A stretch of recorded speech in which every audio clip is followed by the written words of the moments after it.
अस्सलामु अलैकुम वरहमतुल्लाहि वबरकातुहू।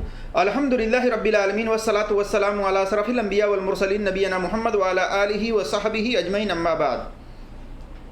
अऊज़ु बिल्लाहि मिनश शैतानिर रजीम बिस्मिल्लाहिर रहमानिर रहीम।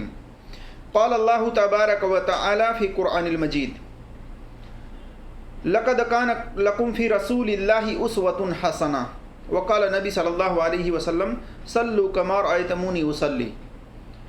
मेरे जिस दोस्तों और भाइयों, एक मसला ये है कि नमाज के अंदर हाथ किस तरीके से बांधा जाए।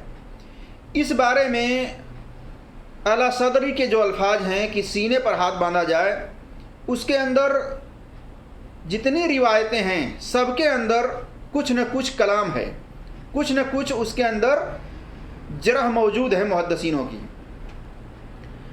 कुछ ने उसको हसन कह दिया, कुछ ने उसको सही कह दिया, जबकि उसकी तहकीक मजीद हुई तो पता चला कि उन तमाम रिवायतों के अंदर कलाम है। तो जो शकूक और शुबहात से बचने के लिए जिस हदीस पर अमल करना चाहिए वो है सही बुखारी। सही बुखारी में हदीस नंबर 740 उठा करके देखें, उसके अंदर बताया गया कि लोगों को हुक्म दिया जाता था नमाज में कि अपने दाहिने हाथ को बाईं ज़िरा पर रखें।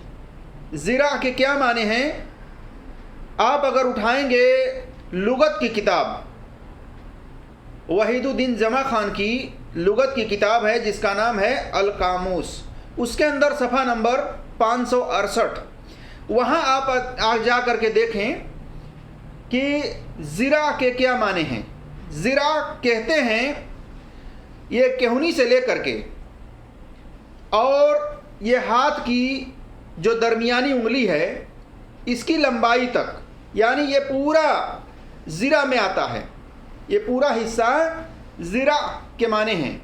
अब दाहिने हाथ को बाएं ज़िरा पर रखने का हुक्म है। तो बाएं ज़िरा क्या है? यहाँ से लेकर के और ये केहूनी तक है। इसको अगर इस तरीके से रखेंगे तो ये किसी भी सूरत में नाप के नीचे नहीं जा सकता। जब भी ये हाथ जाएगा तो सीने के करीब ही जाएगा। इसलिए हाथ इस तरीके से बांध करके अब आप इस हाथ को जहाँ रखना चाहें आसानी के साथ रख लें। यह सबसे बेस्ट तरीका है, इसमें किसी का कोई इख्तलाफ नहीं है।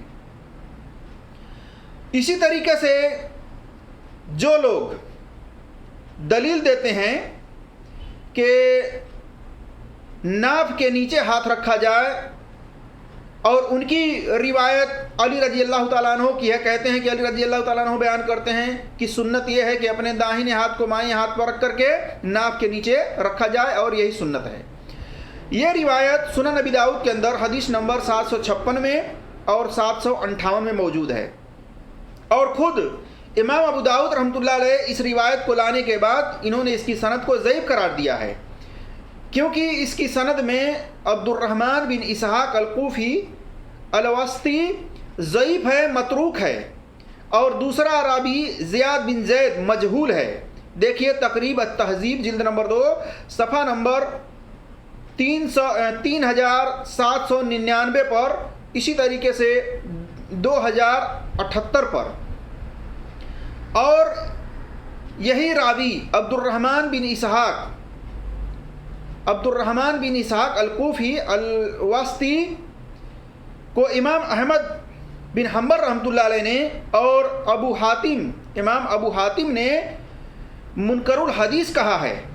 देखिए अल-कामिल इब्न अदी जिल्द नंबर 5 सफ़ा नंबर 495 पर, तहज़ीब अत-तहज़ीब जिल्द नंबर 6 सफ़ा नंबर 137 पर। इसी तरह से जरह व तादील के अंदर जिल्द नंबर 5 सफ़ा नंबर 213 पर देख सकते हैं। इसी तरह से अबू हुरैरा रज़ी अल्लाह ताला अन्हु की भी रिवायत है सुनन नबी दाऊद के अंदर हदीस नंबर 758 पर, और इसमें यही रावी है जो कि मुहद्दिसीनों ने इस रावी के ऊपर जरह किया हुआ है, यहाँ तक कि इसको हदीस का मुनकर तक करार दिया गया है। तो ये अमल के काबिल नहीं है। इसी तरीके से लोग दलील देते हैं कि मुसन्नफ़ इब्न अबी शैबा के अंदर हदीस नंबर 59 پر ہے اور 639 پر ہے, 3960 پر ہے. تو یہ تمام دیکھیے مصنف ابن ابی شیبہ کے اندر کیا مسئلہ ہے کہ اس کے اندر تحریف کی گئی ہے, کیونکہ جو اصل نسخہ ہے اس کے اندر وہ لفظ ہے ہی نہیں. تحت السرہ کا لفظ اس کے اندر کچھ نسخے میں ہے, کچھ نسخے میں ہے ہی نہیں. یعنی پہلے والے نسخے میں تحت السرہ کا لفظ ہی نہیں ہے کہ ہاتھ کو جو ہے ناف کے نیچے باندھا جائے, اور بعد کے نسخوں میں تحت السرہ کا لفظ ہے. اس سے پتہ چلتا ہے کہ وہاں پر بھی لوگوں نے ملاوٹ کی ہوئی ہے, تحریف کیے ہوئے ہیں, اس لیے وہ بھی عمل کے قابل نہیں ہے. تو ان تمام شکوک اور شبہات سے بچنے کے لیے سب سے بہتر یہی ہے کہ اپنے داہنے ہاتھ کو کہونی سے لے کر کے اور بیچ کی انگلی تک اس ہاتھ کو کہاں رکھیں؟ بائیں ذراع پر رکھیں. یہ بائیں ذراع یہ ہے حصہ, اور اس کو بآسانی جہاں چاہے وہاں آپ رکھ لیں, اس میں کسی کا کوئی اختلاف نہیں, یہ سینے کے قریب ہی جائے گا. اور یہ روایت سب سے قوی مضبوط ہے, اور اس سے سپورٹ ان تمام روایتوں کو ملتا ہے جس کے اندر کلام ہے. باقی وائل بن حجر رضی اللہ تعالیٰ عنہ کی بھی روایت ہے کہ داہنے ہاتھ کو بائیں ہتھیلی پر اور اس طریقے سے پشت پر اور کلائی پر رکھیں. تو یہ تینوں ملا کر کے یہ بات اس پر آ جاتی ہے کہ اس داہنے ہاتھ کو یہ پشت ہے, یہ کلائی ہے, یہ بازو ہے. تو اس ہاتھ کو جب آپ کہونی سے لے کر کے یہاں تک رکھیں گے تو یہ تینوں پر عمل ہو جاتا ہے. تو اس طریقے سے اس کو آپ رکھ لیں, اور اس میں کسی کا کوئی اختلاف نہیں ہے. باقی جو لوگ کہتے ہیں عورتیں سینے پر ہاتھ باندھیں, مرد ناف کے نیچے ہاتھ باندھیں, اس کی کوئی حدیث نہیں ہے. اللہ کے نبی صلی اللہ علیہ وسلم نے کسی صحیح حدیث میں یہ نہیں فرمایا کہ مرد ناف کے نیچے ہاتھ باندھیں نماز میں اور عورتیں سینے پر ہاتھ باندھیں.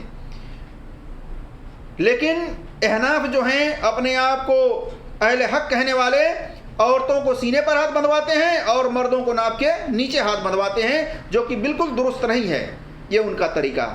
اللہ تبارک و تعالیٰ سے دعا ہے کہ اللہ تبارک و تعالیٰ ہم تمام مسلمانوں کو قرآن اور صحیح حدیث پر عمل کرنے کی توفیق عطا فرمائے, آمین یا رب العالمین.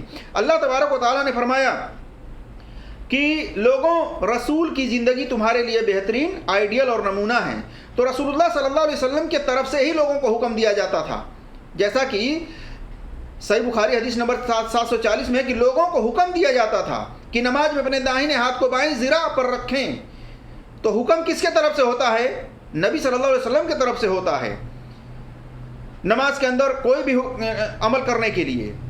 اسی طریقے سے اللہ کے نبی صلی اللہ علیہ وسلم نے فرمایا صلو کما رأیتمونی اصلی, نماز اس طرح پڑھو جس طرح مجھے پڑھتے ہوئے دیکھا ہے. صحیح بخاری میں حدیث نمبر 631 پر دیکھ سکتے ہیں.